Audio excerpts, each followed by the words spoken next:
दोस्तों video last तक देखना है। दिल्ली धमाके का बदला शुरू हो गया है। पाकिस्तान में हाहाकार मचने वाली है। दोस्तों दिल्ली में अचानक एक प्रचंड विस्फोट ने पूरे देश को दहला दिया। यह सिर्फ लाल किले के सामने एक जलती कार का मलबा नहीं है, यह उस महाविनाश की पहली चिंगारी है जिसने एक सोए हुए युद्ध को फिर से भड़का दिया है। जैसे ही यह खबर हवा में फैली, इस्लामाबाद से लेकर रावलपिंडी तक हाई अलर्ट घोषित हो गया। एक ऐसा डर जिसने पाकिस्तान की रातों की नींद छीन ली है। उन्हें पता है यह धमाका भारत को वो बहाना दे चुका है जिसका वो बेसब्री से इंतजार कर रहा था। पूरे मुल्क में दहशत का माहौल है।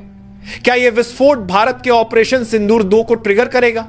क्या भारत का वो असाध्य धैर्य अब जवाब दे चुका है? और सबसे बड़ा दोस्तों खबर पूरी सुनना। रोंगटे खड़े कर देने वाला सवाल, अगर इस बार जंग छिड़ी तो क्या पाकिस्तान का नाम दुनिया के नक्शे से हमेशा के लिए मिट जाएगा?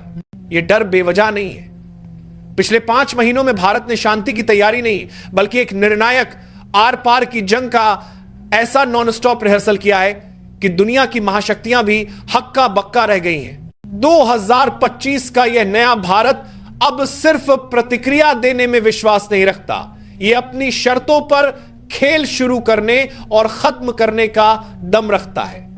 हम आपको बताएंगे इस धमाकेदार खबर की पूरी सनसनीखेज कहानी। आखिर क्यों भारत की युद्ध तैयारी से चीन और पाकिस्तान का दिया एयर डिफेंस सिस्टम फिर से निशाने पर आ गया है, और कैसे 60 किलोमीटर का रेल नेटवर्क भारत का चलता फिरता मिसाइल बेस बन चुका है।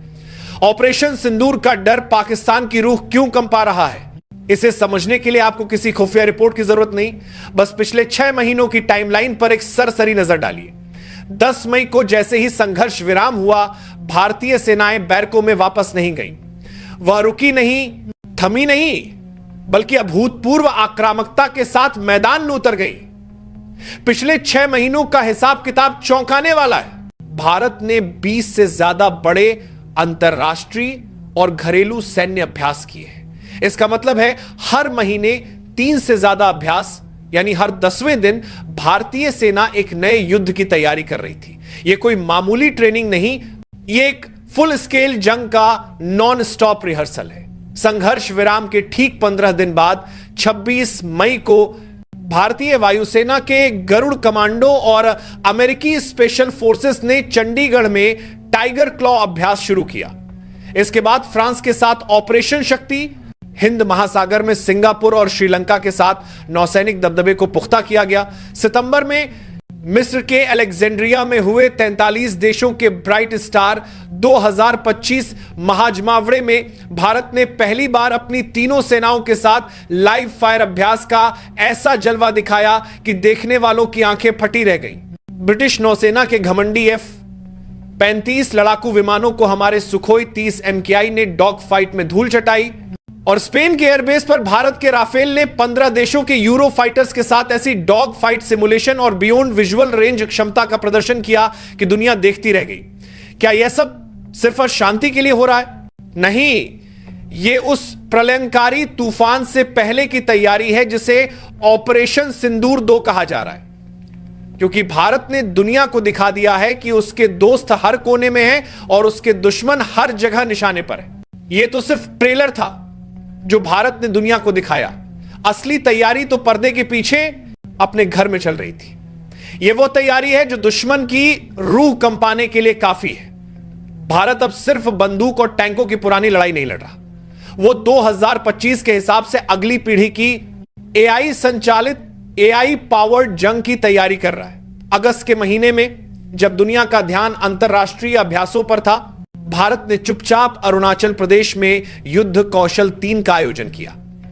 इस अभ्यास में पहली बार आर्टिफिशियल इंटेलिजेंस AI वाले ड्रोन इस्तेमाल किए गए, जो खुद ही अपने टारगेट को पहचान सकते हैं और बिना किसी इंसानी दखल के उन्हें तबाह कर सकते हैं। ऑगमेंटेड रियलिटी AR और वर्चुअल रियलिटी VAR जैसी भविष्य की तकनीकों को सीधे युद्ध के मैदान में परखा गया, जहां सैनिक को पहले से ही पता होता है कि दुश्मन कहां छिपा है और उसका अगला कदम क्या होगा। भारत अब इस तकनीक को हकीकत बना चुका है। इसके साथ ही घरेलू स्तर पर हुए दिव्य दृष्टि और त्रिशूल जैसे अभ्यासों ने भारत की युद्ध नीति को पूरी तरह बदल दिया है।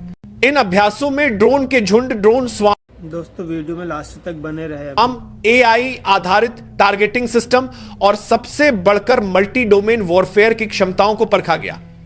मल्टी डोमेन वॉरफेयर यानी अब जमीन, हवा और पानी की लड़ाई अलग अलग नहीं लड़ी जाएगी। अब एक ही बटन से satellite, drone, fighter jet, tank और समंदर में मौजूद जहाज सब एक साथ मिलकर दुश्मन पर एक ही सेकंड में हमला बोलेंगे। दुश्मन को यह समझने का मौका भी नहीं मिलेगा कि हमला हुआ कहां से है। यह तैयारी इस बात का सबूत है कि भारत तब पाकिस्तान या चीन के पुराने हथियारों के जखीरे से 2 कदम आगे की सोच रहा है और अपनी सेना को एक डिजिटल फौलाद में बदल चुका है, जो दुश्मन के हमले का इंतजार नहीं करेगा बल्कि खुद दुश्मन के घर में घुसकर उसे सबक सिखाएगा।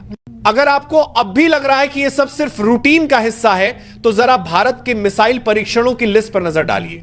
मई से लेकर आज तक भारत ने रिकॉर्ड तोड़ मिसाइल और एयर डिफेंस सिस्टम टेस्ट किए हैं, जिसमें अग्नि 5 और अग्नि प्राइम जैसी परमाणु सक्षम बैलिस्टिक मिसाइलें शामिल हैं। लेकिन असली खेल तो इस बार सितंबर में हुआ, जब भारत ने दिखाया कि वह परमाणु सक्षम अग्नि प्राइम बैलिस्टिक मिसाइल को ट्रेन से रेल लॉन्च यानी एक चलती फिरती रेलगाड़ी से लॉन्च कर सकता है। इसका मतलब है भारत का 60 किलोमीटर से ज्यादा का रेल नेटवर्क अब एक चलता फिरता मिसाइल लॉन्चर हो सकता है, जो कहीं से भी किसी भी वक्त दुश्मन के सीने पर आग बरसा सकती है।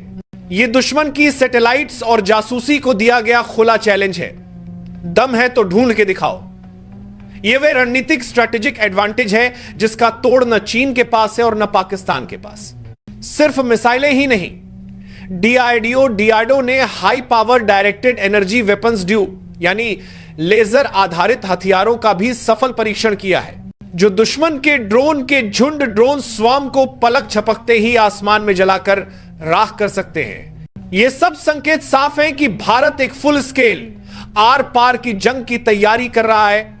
इसीलिए भारत की हमलावर फौज स्ट्राइक कोर खुद अंबाला में महामंथन कर रही है, जहां केमिकेज ड्रोन और हर उस मानव रहित हवाई वाहन की तैयारी का जायजा लिया गया जो दुश्मन के इलाके में घुसकर तबाही मचाने के लिए बने हैं। अक्टूबर में मध्य प्रदेश में तीनों सेनाओं का संयुक्त अभ्यास और फिर बंगाल की खाड़ी में एक और लंबी दूरी की बैलिस्टिक मिसाइल का परीक्षण, यह सब युद्ध की असली तैयारी है।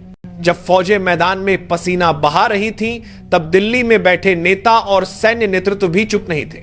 इस बार जो बदला है वो है भारत का लहजा, एक ऐसा आक्रामक कठोर लहजा जो भारत में पहले दुर्लभ माना जाता था। 2 अक्टूबर को भारत के रक्षा मंत्री राजनाथ सिंह ने सरक्रीक को लेकर पाकिस्तान को ऐसी कठोर चेतावनी दी जो इतिहास में दर्ज हो गई। उन्होंने साफ कहा, पाकिस्तान का कोई भी दुस्साहस भारत की कड़ी प्रतिक्रिया को न्योता देगा जो इतिहास और भूगोल दोनों बदल सकता है।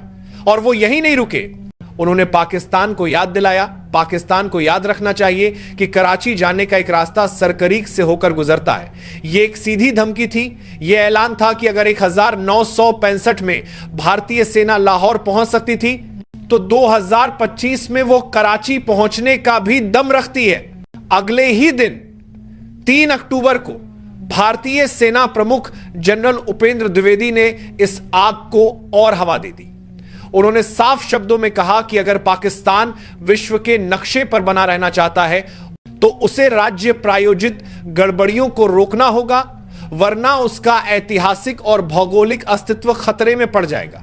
जनरल ने यह भी साफ कर दिया कि भारत इस बार ऑपरेशन सिंदूर 1 की तरह कोई संयम नहीं दिखाएगा और अगर दोबारा उकसाया गया तो एक कदम और आगे बढ़ेगा। यह बयान हवा में नहीं दिए गए, यह उस असाधारण तैयारी का घमंड है जो पिछले 6 महीनों से चल रही थी। उधर सरहद पार भी खलबली मची है। पाकिस्तान ने भी शाहीन 3 और फतेह 4 मिसाइलों का परीक्षण किया है और वो एक नई हाइपरसोनिक मिसाइल का दम भर रहा है। सबसे चिंताजनक बात, जैश-ए-मोहम्मद ने तो भारत में अस्थिरता फैलाने के लिए महिला आत्मघाती विंग तक बना ली है। पूरी दुनिया सांस रोककर देख रही है।